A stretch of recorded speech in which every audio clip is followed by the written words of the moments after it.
buy a bag of party poppers. And so I went and in my basket I put a pizza, I put a chocolate bar, I put a bottle of children's bubbles, and I put 50 party poppers.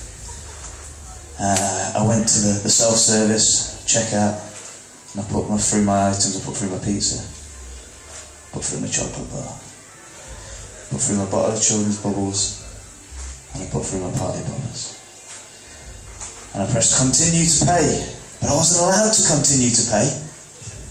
The vigilant identification checker of Tesco, Cheryl, ID checker, came over and says, sorry, do you have any ID? I said, no, I didn't bother bringing it out, because I thought about bringing it out. I thought about bringing out my ID, and then I thought, well, I'm 28, and all I'm buying is a pizza, a chocolate bar, a bottle of children's bubbles, and some party poppers. So I couldn't see any reason I'd need ID in that situation.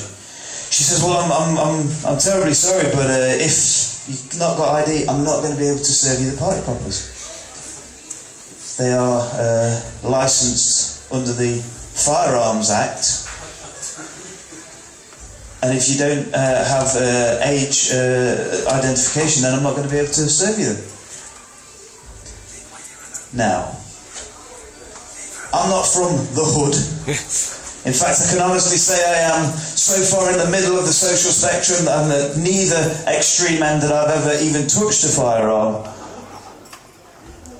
But I do know a couple of things about firearms. I know, for example, that there are really three ways on the street, 3 ways that you young hoodlums these days, your hoods and your cribs that you have there. You've got your hoods and your cribs, and there's about 3 ways that they can use a firearm. The first way is the machine gun, right?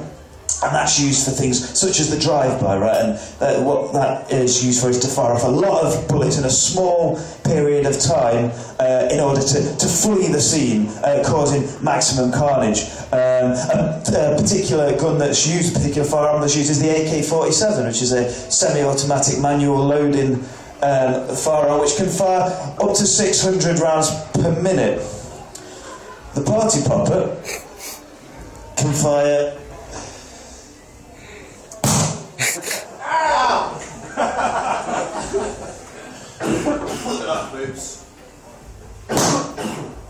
what was that, a reload speed of about 6 seconds? So that'd be 10 shots per minute for the party popper, so it renders it practically useless in a drive-by situation. But of course, there's the other way. There's the long-distance shot, right? The rifle. Rifles are used. So again, you'll be away from the scene of the crime when it happens, and they can fire traditionally up to a distance of over half a mile. The party popper.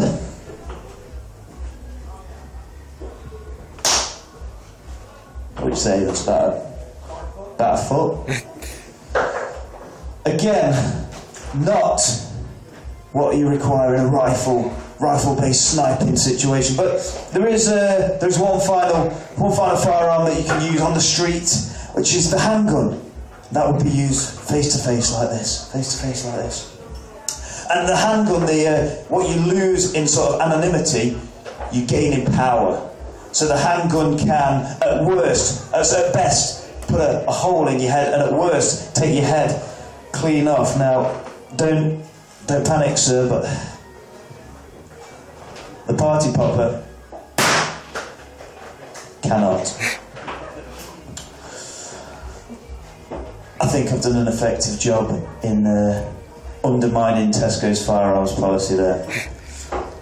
The only thing is that, while we're now all aware of it, Tesco have literally no idea. They've got Cheryl, the vigilant idea, making sure, doing background checks before you purchase party poppers. So,